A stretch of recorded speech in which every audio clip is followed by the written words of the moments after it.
कर्म का फल। एक गांव में एक किसान उनके परिवार के साथ रहता था। किसान और उनका परिवार एक संत महात्मा की सेवा किया करता था और संत महात्मा उपदेश पर उनका परिवार जरूरियातमंद लोगों की सेवा किया करता था। उनके परिवार में सभी लोग प्रेम भाव से रहते थे, लेकिन उनका एक बेटा था जो कि दोनों पैरों से उपाहित था। सेवा करते करते वर्षों बीत गए। उनका परिवार कभी ये भी सोचता था कि हम सब इस प्रेम भाव में संत महात्मा को जरूरियातमंद लोगों की सेवा करते हैं, फिर भी हमारे परिवार में इस बच्चे के साथ ऐसा क्यों हुआ? इनका कोई दोष था जो वह उपाहित है। एक दिन की बात है जब संत महात्मा का सत्संग चल रहा था। हजारों लाखों श्रद्धालुओं संत में बैठे हुए थे। संत महात्मा में अपने प्रवचन पूरा करने के बाद कहा कि इस पूरे प्रवचन के लिए मैं अभी किसी के मन में कोई शंका हो तो वे बताए। हजारों लाखों श्रद्धालुओं के बीच उन्हें प्रवीण पुत्र के पिता ने संत महात्मा से कहा, एक सवाल किया कि हे महात्मा, हम सब निर्वास भाव से जरूरीमंद लोगों की सेवा करते हैं और हमारे पूरे परिवार हिंसा के मार्ग पर चलता है। कभी किसी के साथ बुरा नहीं सोचते हैं, ना ही किसी का बुरा करते हैं। फिर ऐसा क्या गुनाह हुआ जो हमारे बच्चा उपाहित पैदा हुआ? फिर गुरु ने जवाब दिया, वैसे तो मैं यह बात नहीं बता सकता, फिर भी आपके मन में दुविधा है तो सुनो। ये जो बच्चा है वो दोनों टांगों से बेकार है। पिछले जन्म में एक किसान का बेटा था। रोज खेत में अपने पिता को दोपहर में भोजन का टिफिन खेत में देने जाया करता था। एक दिन उनकी माँ ने उसे दोपहर में 11 बजे खाना लगा कर दिया और कहा कि बेटा खाना खाकर पिताजी को टिफिन दे कर आना।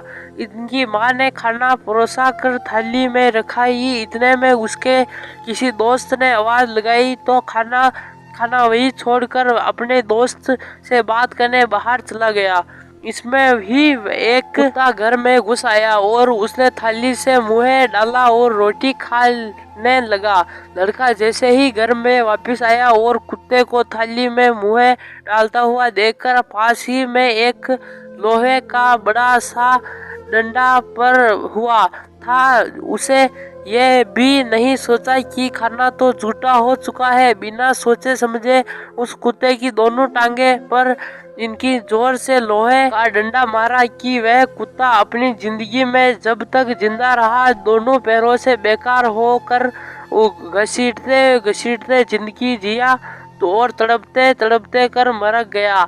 ये उसी कुत्ते की बददुआ का फल है जो इस जन्म में एक दोनों टांगों से उपाहित पैदा हुआ है। संत महात्मा ने कहा कि पुत्र, इस संसार में इंसान को अपने अपने कर्मों का फल भुगतना ही पड़ता है। इस जन्म में अगर किसी की टांगे तोड़ी है तो स्वाभाविक है कि अगले जन्म में उनकी टांगे टूटनी ही है।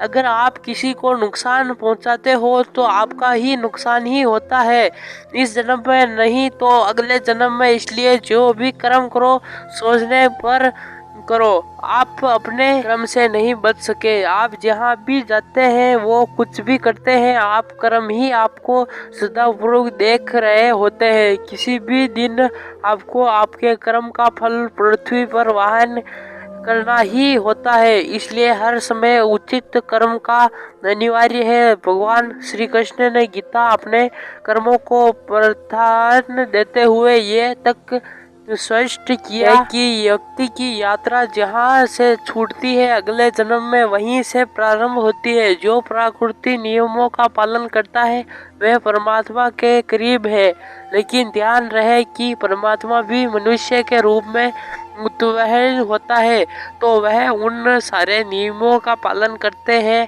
जो सामान्य मनुष्य के लिए इस जन्म का अगले जन्म में और बुरे भले कर्म का प्रतिफल निश्चित रूप से भोगना पड़ता है। तो दोस्तों इस कहानी से आपको बहुत कुछ सीखने को मिला होगा। दोस्तों आपकी राय हमें नीचे कमेंट में जरूर बताएं और दोस्तों हमारे प्यारे से चैनल को सब्सक्राइब भी जरूर कर लें।